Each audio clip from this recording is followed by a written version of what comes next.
Hello everybody and welcome to another episode of Lean Business Agility. Today here from Seattle, Lean Camp in North America, and with me is Fred and Nick.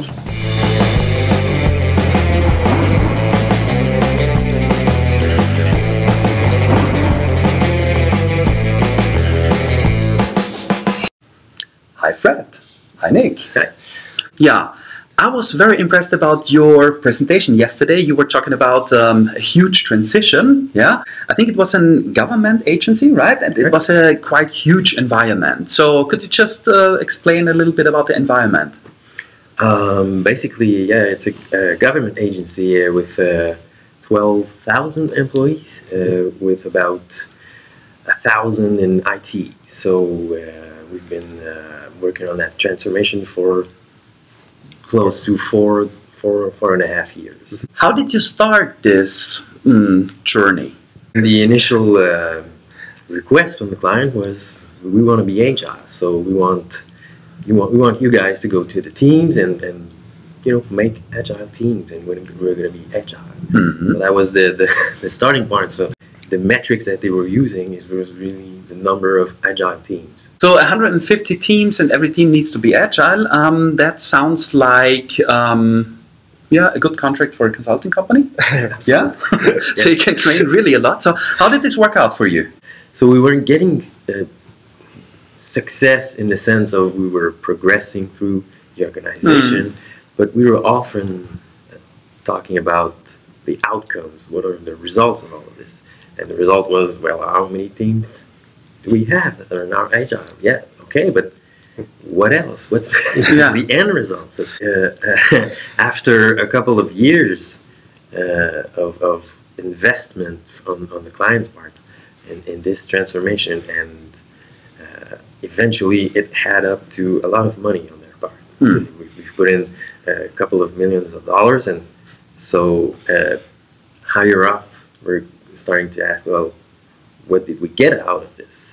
I mean, okay, we have a lot of agile teams, but what did we get out of this? And the answers were not really, we have more quality, and we think we're doing things better, but it wasn't clear. And that's where we started talking about, well, maybe we need to work on a higher level and focus more on what are the outcomes for our clients.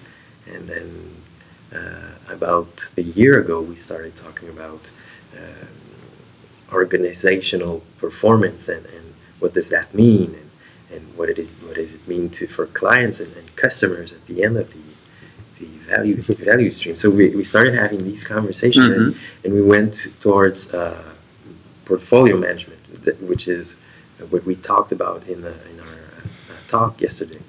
And that's where we ended up over there. Because we had the feeling that there's a lot of submarine stuff and invisible work is going on. So we knew that we need to put it the more visible we can at the beginning.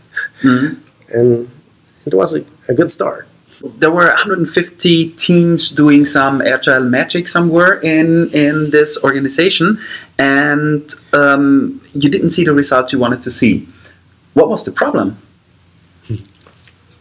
It is a kind of, in the government, in our context, there are a lot of dependencies. Teams rely on other teams or other services, and so they were doing agile things and doing Kanban things, but they were always stopped or blocked or waiting for somebody else, and instead of going from team to team to find why are you making other teams wait? And that wasn't the right approach. Okay. So that's why we went up a level to see the whole picture. And that's when we started talking about, let's look at the portfolio, and let's look at these interactions between the teams. So dependencies again. Yeah. So a lot of dependencies. So you tried to manage the interactions between the teams, right? Yeah. And how did this work?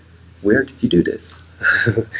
Well, we start with the vice president and all his board, and just visualize all the systems and showing some waiting time and some problem, that some constraint on the system, not really just on a specific project or a specific team.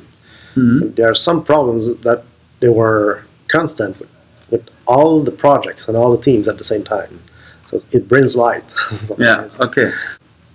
Okay, so you build up awareness that dependencies cost time, basically, yeah? But how did you solve these dependencies? Did you just do some kind of magic reorganization and then all the dependencies vanished and disappeared? Because there was a lot of waiting time and dependency because everybody had their own priority. You know, I was waiting on another team to work on what I need for my specific project because they're working on somebody else's demand or their own project. Yeah. So we brought in ways of having top management collaborate and focus on a smaller set of priorities and approach what they were doing at the portfolio level and try to bring their concerns to a couple of shared objectives. So how did this work? Are there 100 people standing in front of this board and having a conversation who's working on what? At the portfolio level, not really, but there's a time where everybody can update the board. But at coordination level, we're trying to manage all the dependencies at the same time. So it brings maybe 70 or 80 architects at the same time doing the reservation in the Kanban board. Okay, they were having this conversation then. Yeah. Okay, very nice, very nice. So what was the result in the end? So now you have a new board, but can you is there some kind of tangible result already?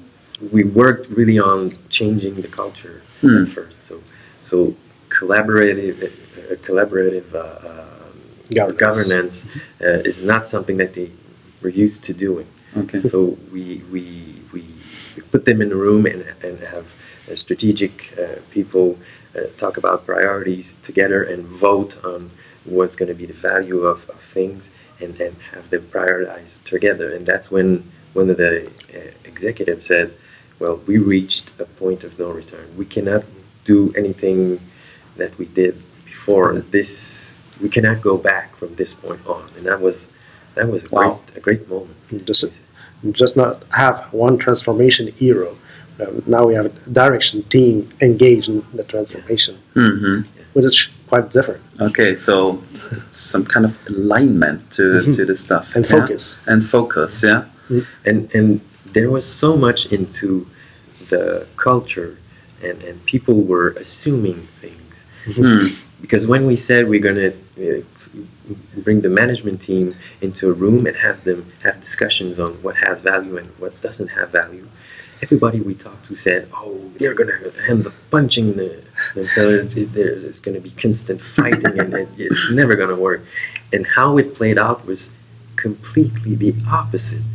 People were having real discussions and being open about okay, I think my thing is not that important. I'm gonna put it aside, and your thing is important. Yeah. And these discussions, and it was really a great day. And at the end of that day, we were amazed. We were like, even us, we got fooled to play in this game. We got cool.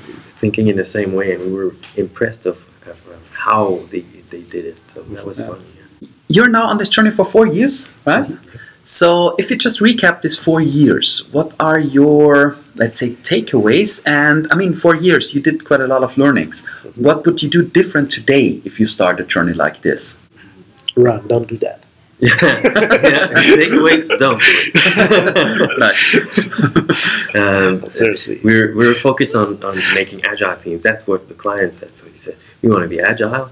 And there was no discussion of being anything else. That's what they wanted. So that's what we did. But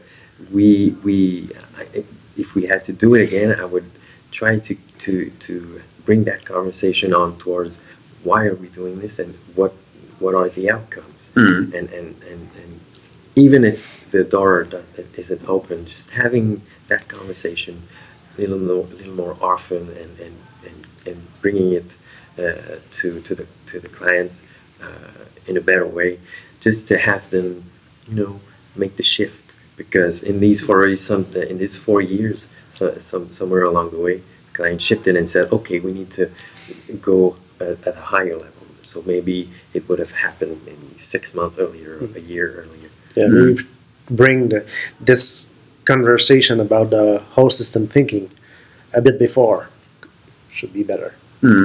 Okay. So focus on outcome, not change for the sake of change or being agile for the sake of being agile. Outcome, what do we want to achieve, and maybe push it a little bit earlier, this whole system thinking approach, and there's more than team level. Yeah, we'll summarize this. Perfect. Cool. Thank you so much, Fred and Nick. And cheers. See you next time.